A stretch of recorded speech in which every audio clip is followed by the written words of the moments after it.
Salut à tous. Alors aujourd'hui on est dans un lieu assez exceptionnel. C'est une villa dans les hauteurs de Cannes qui est assez ouf et qui nous est prêtée par Porsche. Si ça vous tente de visiter, je vous montrerai ça en fin de vidéo, je vous montrerai 2-3 plans. Mais aujourd'hui on est surtout là pour voir la nouvelle Panamera GTS. Il y a beaucoup de travail qui a été fait là-dessus. Je suis assez pressé de pouvoir tester ça. Elle est juste ici, elle est dans une configuration qui est très sympa, avec le rouge qui est spécifique à cette version. Elle est ici. Et on va aller tester ça sur les routes niçoises et sur les routes de Cannes. Ça devrait correspondre tout à fait à l'environnement que connaissent ce genre de voiture en règle générale.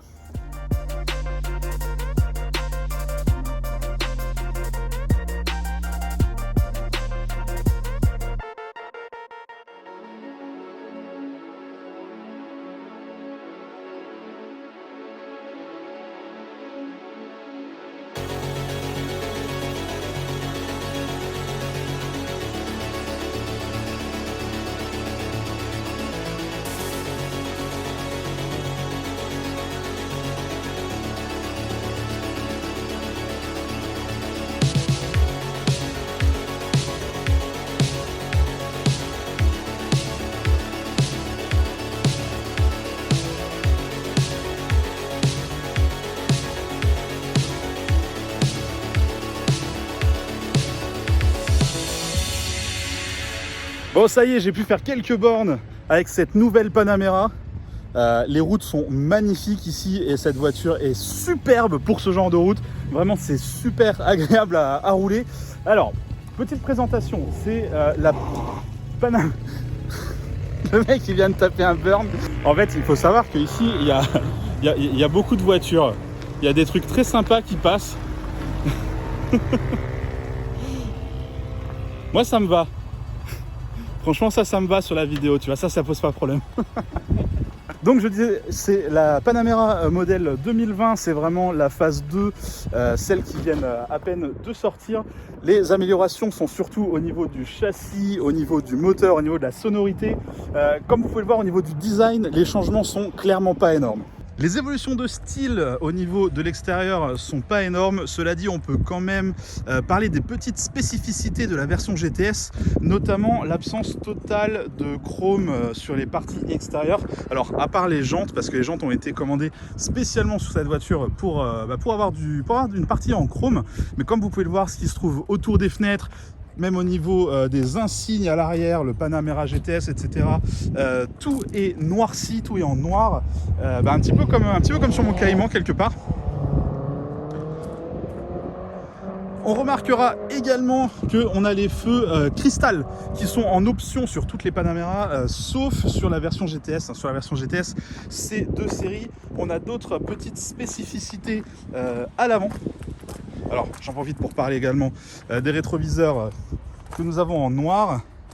Et là, sur la partie avant, alors on a ces parties en bas ici qui se retrouvent peint couleur carrosserie, mais normalement d'origine sur la GTS, c'est peint en noir également. On a vraiment beaucoup de parties noires normalement sur cette voiture. Au niveau de l'intérieur, celle-ci est équipée du pack GTS qui comprend donc ces surpiqûres rouges avec forcément le petit GTS dans les sièges. C'est vraiment très beau. Toujours GTS chez Porsche, ça veut dire beaucoup d'Alcantara. Donc le centre des sièges en Alcantara, on a le ciel de toit en Alcantara. On a également les accoudoirs de porte en Alcantara, beaucoup d'Alcantara sur cette voiture. Alors en option en plus sur celle-ci, on a également les grilles qui sont peintes couleur carrosserie. Ça c'est une option assez spécifique. On se retrouve également avec les ceintures de la même couleur que la carrosserie, ici en rouge. Donc ça c'est vraiment du plus bel effet. Je trouve que ça donne un effet noir et rouge qui est vraiment superbe. Ça marche vraiment bien sur cette config. Bon, dès qu'on se met un petit peu plus loin, du coup là on voit à quel point cette Panamera est massive. Elle est vraiment énorme et pourtant elle se débrouille bien même sur les petites routes par ici, grâce notamment aux 4 roues directrices. Oui, désormais on a les 4 roues directrices sur pratiquement toutes les versions de la Panamera. Donc ça nous permet d'avoir un contrôle assez ahurissant avec cette voiture. notamment lorsqu'on la met en mode sport avec les suspensions dures. C'est une option qui est de série sur la GTS, un petit peu comme sur mon Cayman. Donc là on a vraiment une tenue de route assez exceptionnelle, relative à la taille du véhicule évidemment. Par contre, c'est incroyable le nombre de voitures rouges qu'on a sur la côte là, parce qu'on a également cette petite Alfa dans une configuration bien sympathique, avec des petits passepoils rouges également. C'est une très belle voiture. Franchement, j'aime beaucoup. D'ailleurs, est-ce que je ne prendrais pas une petite photo pour Insta là? Parce que là, dans cet angle là, ça serait parfait. Je vais faire ça. Alors tout à l'heure, j'ai eu des responsables de Porsche en discussion pendant le déjeuner et ils m'ont expliqué à quel point la sonorité de la version GTS a été travaillée pour vraiment donner ce bruit de V8 vraiment assez rauque et assez distinctif. Et je me suis dit, est-ce que vraiment, avec un biturbo, avec un FAP, on arrive à avoir une sonorité intéressante? Et ensuite, j'ai démarré. Ensuite, j'ai démarré cette voiture. Et là, j'ai compris. Je vais la démarrer pour vous, vous allez comprendre également.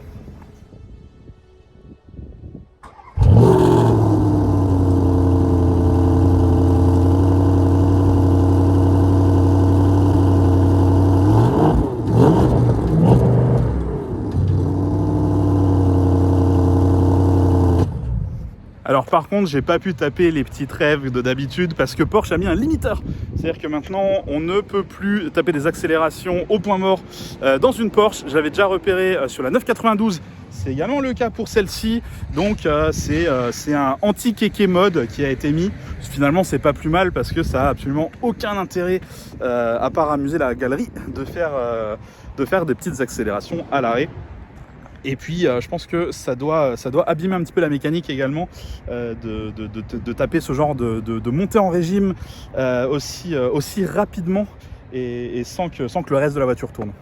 Alors les plus connaisseurs d'entre vous auront remarqué ces énormes étriers de frein jaunes, ce qui indique que cette voiture est équipée des freins céramiques. Alors ça freine mieux, et c'est pas plus mal pour une voiture qui est aussi lourde, mais lorsque vous cochez cette case, rappelez-vous quand même que le changement des disques de frein céramique, ça coûte une fortune. J'ai pas le prix exact sur cette voiture, j'essaierai de me renseigner, voir si je peux obtenir le tarif, mais c'est en général plusieurs milliers d'euros par disque, donc ça calme en général lorsque l'on sait ça. Puisque la facture peut très rapidement augmenter de façon prohibitive. Alors je viens de vous présenter la version berline qui est une très belle voiture, mais je vous l'ai présentée seulement après 1 ou 2 heures d'utilisation. C'est une voiture qui est faite pour avaler les kilomètres. Pour moi, il était évident qu'il fallait beaucoup plus de temps pour vraiment se faire une idée concrète sur cette nouvelle Panamera. C'est pourquoi j'ai décidé de partir en road trip avec cette voiture, enfin pas exactement cette voiture puisque j'ai préféré prendre une Sport Turismo, la version break de la Panamera, pour partir à la traversée de la France. On va faire plus de 12 heures de route, plus de 1000 km avec plusieurs étapes. Notamment, la première étape, c'est un arrêt chez Grand Tourisme Import. En effet, ils m'ont proposé de m'arrêter là-bas pour tester une R33 GTR. Je ne pouvais pas refuser et ce sera l'objet d'une future vidéo. Ensuite, j'ai décidé d'aller jusqu'à Genève puisque les restaurants sont encore ouverts en Suisse et que ça faisait quelques temps qu'on avait bien envie de se faire un resto, donc on est parti jusque là-bas. Après cette étape, nous sommes retournés jusqu'à Paris pour rendre la voiture. Au moins après autant d'heures au volant de la Panamera, je suis persuadé d'avoir une idée très concrète des capacités de la voiture et du confort de la voiture sur un long trajet. L'intérieur est très semblable entre la version berline que j'avais juste avant et la version Sport Turismo que je vous présente maintenant. Par contre, je ne vous avais pas présenté l'interface, donc on part là-dessus. Alors l'infotainment n'a pas drastiquement changé, on a le Apple CarPlay en sans fil, ce qui est quand même super agréable. Par contre il ne prend que cette partie de l'écran et j'arrive pas à faire en sorte de faire disparaître cette partie de l'écran histoire d'avoir la carte en full screen. Je me demande si c'est pas CarPlay qui nous limite là-dedans et c'est un petit peu dommage. On n'a pas non plus le pinch and zoom, eh ben non ça marche pas, on a que un doigt qui est détecté et de mémoire c'est une limitation de CarPlay, c'est pas une limitation de Porsche. De toute façon, on peut vérifier ça en allant directement dans la carte Porsche. Et là, on se rend compte que le pitch and zoom fonctionne très bien. Et d'ailleurs, la carte prend tout l'écran. Et c'est quand même beaucoup mieux. On a un écran énorme. autant l'utiliser. On a également le menu voiture, car, qui nous permet de modifier la dureté des suspensions, qui nous permet de modifier la hauteur de la voiture. On a également l'échappement sport, on peut sortir le spoiler. Tous ces boutons-là, c'est les boutons qui sont d'habitude sur la console centrale des Porsche. Là, on les a plus, en tout cas, on les a plus tous, parce que je peux encore durcir les suspensions et désactiver l'ESP, en tout cas en partie. Mais le reste, ça se passe directement sur cet écran tactile. À titre personnel, je trouve que c'est un petit peu dommage. Niveau ergonomie, je préfère avoir des boutons physiques sur certains équipements. Là, je ne les ai plus. Bon, c'est pas très grave. C'est relativement facile d'accès sur l'écran. On peut également choisir les modes de conduite. Mais les modes de conduite, on peut les choisir beaucoup plus facilement avec cette petite molette sur le volant qu'on tourne simplement pour changer de mode. Sport, Sport Plus, etc. En ce qui concerne les compteurs, on n'est pas perdu, on a toutes les informations avec le seul compteur réel, c'est le compte tour qui est au centre. On a 2 écrans de chaque côté. Sur l'écran de gauche, on peut afficher la carte. Alors c'est uniquement la carte Porsche, la carte de Apple CarPlay, on ne peut pas l'afficher. Mais ça, c'est comme chez toutes les marques, encore une fois, c'est une limitation de Apple, pas une limitation de Porsche. On a sur le volant 2 petits boutons. Celui-ci choisit quel affichage on règle, suite de gauche ou suite de droite. Et ensuite, on a cette petite molette qui nous permet en gros de sélectionner l'écran qu'on veut. C'est assez interactif. On peut avoir exactement les fonctions désirées. C'est vraiment très pratique. Personnellement, j'aime bien laisser ma conso qui est actuellement à 16 litres au 100. Oui, ça consomme beaucoup cette bagnole. Mais bon, que voulez-vous, c'est comme ça. C'est un gros V8 biturbo de 480 chevaux. C'est normal que ça consomme un petit peu. Bon, pour être tout à fait honnête sur cette conso, j'avoue que j'avais peut-être un petit peu arsouillé sur des petites routes juste avant, ce qui n'a pas dû aider le compteur de conso. Pour être tout à fait transparent, on a regardé à la fin de notre périple, et on était plutôt proche des 11 à 12 litres au 100, donc je pense que c'est plus ce type de consommation que vous pouvez espérer avec une conduite de bon père de famille, comme on dit. Bon, j'avais prévu de vous parler de l'esthétique extérieure de cette voiture devant ce magnifique panorama, parce que là normalement on voit le lac, on voit les montagnes, c'est magnifique, sauf qu'il pleut, il y a du brouillard, on voit rien. Je suis assez désespéré et ensuite et en plus je commence à être trempé. Ça fait seulement quelques secondes que je suis sorti de la voiture et je suis déjà trempé.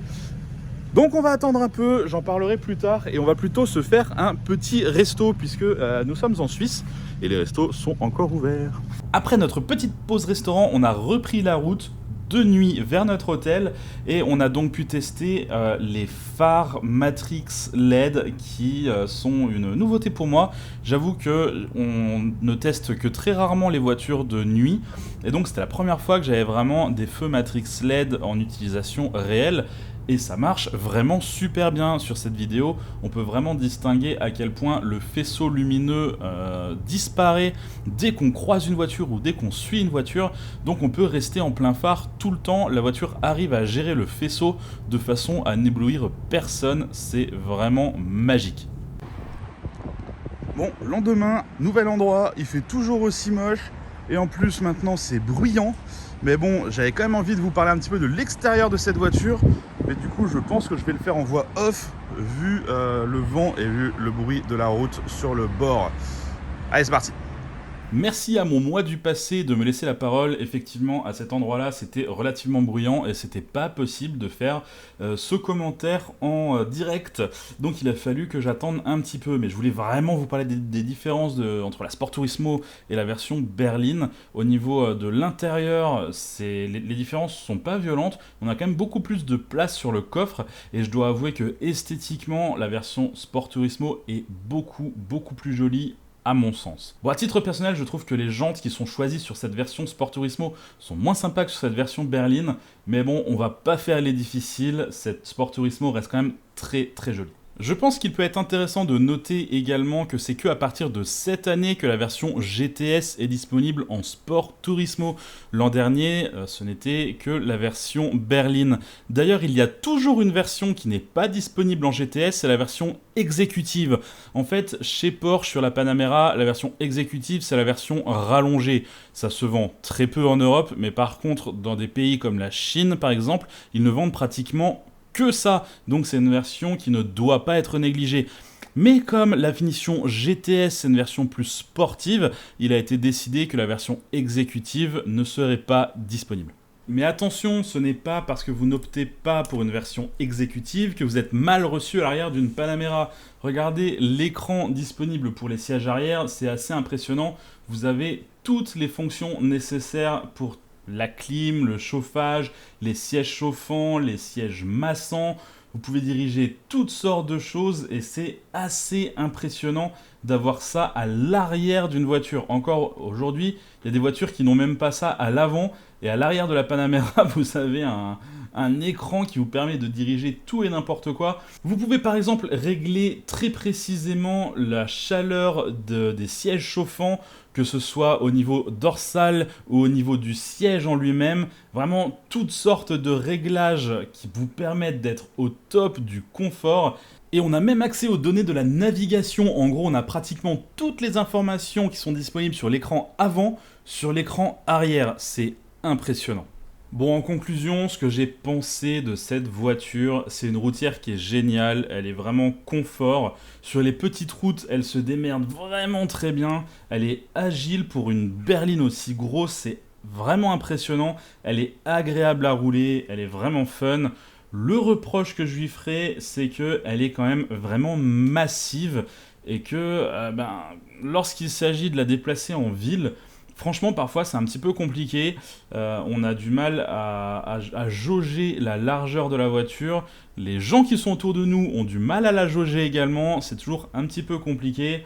Mais à partir du moment où on sort de la ville, qu'on est sur l'autoroute ou qu'on est sur les petites routes, c'est vraiment génial, c'est un plaisir. Les gens avec qui je suis parti l'ont trouvé vraiment ultra confort. Donc qu'on soit au volant ou qu'on soit en passager, c'est une voiture qui est vraiment confortable. La version GTS, c'est loin d'être la version la plus puissante. Je le rappelle, elle fait 480 chevaux, alors que sur une Turbo S hybride, on monte à 600-700 chevaux. Cela dit, c'est à mon sens la version qui sera la plus sportive. Les autres ont un côté un peu plus aseptisé, alors que la GTS a une sonorité qui est vraiment plus envoûtante. Elle est légèrement plus basse que les autres. Elle a un châssis qui semble être légèrement plus incisif. Elle a cet intérieur qui fait peut-être plus sportive avec cette Alcantara, avec ses surpiqûres contrastantes. En tout cas, à titre personnel, c'est la version que je choisirai. Alors, elle commence à environ 140 000 €. Avec les options, ça monte très vite. Donc, il faut, je pense, prévoir un budget de 170-180 000 €, voire pratiquement 200 000 € pour une version correctement optionnée. Mais si vous cherchez une bonne voiture berline ou break dans ce type de budget, quelque chose de sportif, quelque chose d'amusant, de confortable et de très bien fini, je pense que cette Panamera GTS fera complètement l'affaire. Cette vidéo est maintenant terminée, j'espère qu'elle vous a plu. N'oubliez pas de vous abonner pour regarder mes prochaines vidéos où on va tester des trucs radicalement différents, notamment une R33 GTR. Comme d'habitude, regardez d'autres vidéos, abonnez-vous si ce n'est pas déjà fait. Allez, bye bye.